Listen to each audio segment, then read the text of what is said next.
In the spring of 1940, when the world believed Germany's army would be slow and predictable, something impossible happened.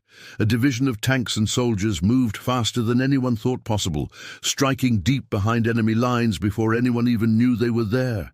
They seemed to appear out of nowhere, strike with unstoppable force, and vanish into the fog of war. They called it the Ghost Division, and its commander was a man who would become a legend, Erwin Rommel.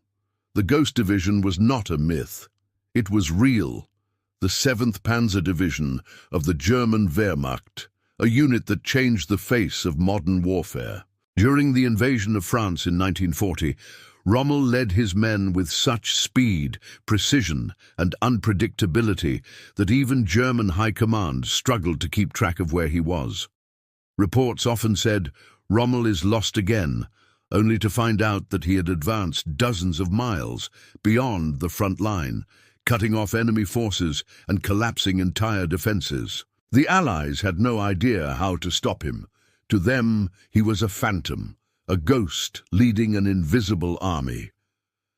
Rommel's genius lay in his use of blitzkrieg tactics. He combined tanks, infantry, and air support in a way no one else had mastered. His division didn't move in straight lines or wait for orders. They improvised, adapted, and attacked from unexpected directions. Villages that were safe one moment were suddenly overrun the next. Entire French divisions surrendered without even knowing who had surrounded them.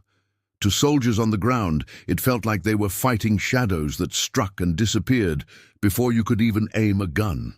The 7th Panzer Division became known for its speed, sometimes advancing over 100 kilometers in a single day. Rommel's men operated without full supply lines, often capturing fuel and food from the enemy as they moved. They fought with discipline, precision, and a belief that their commander was unstoppable.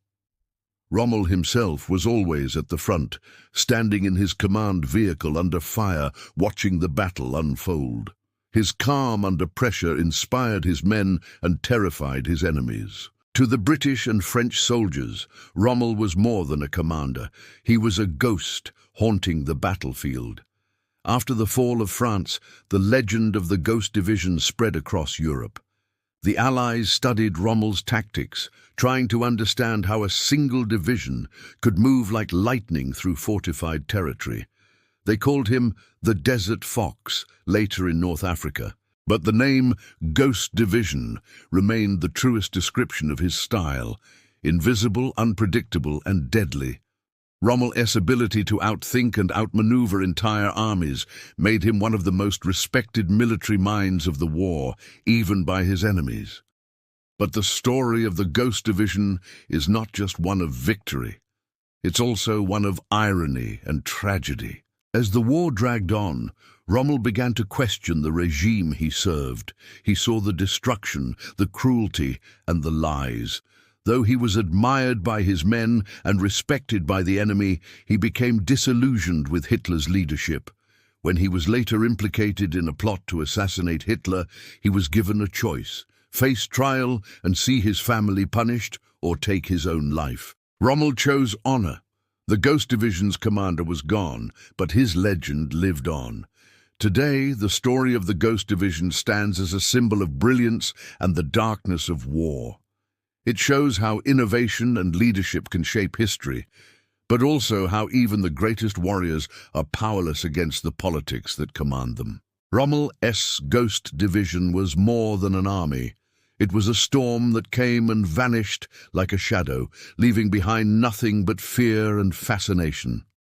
The army that appeared from nowhere became one of the greatest legends of World War II.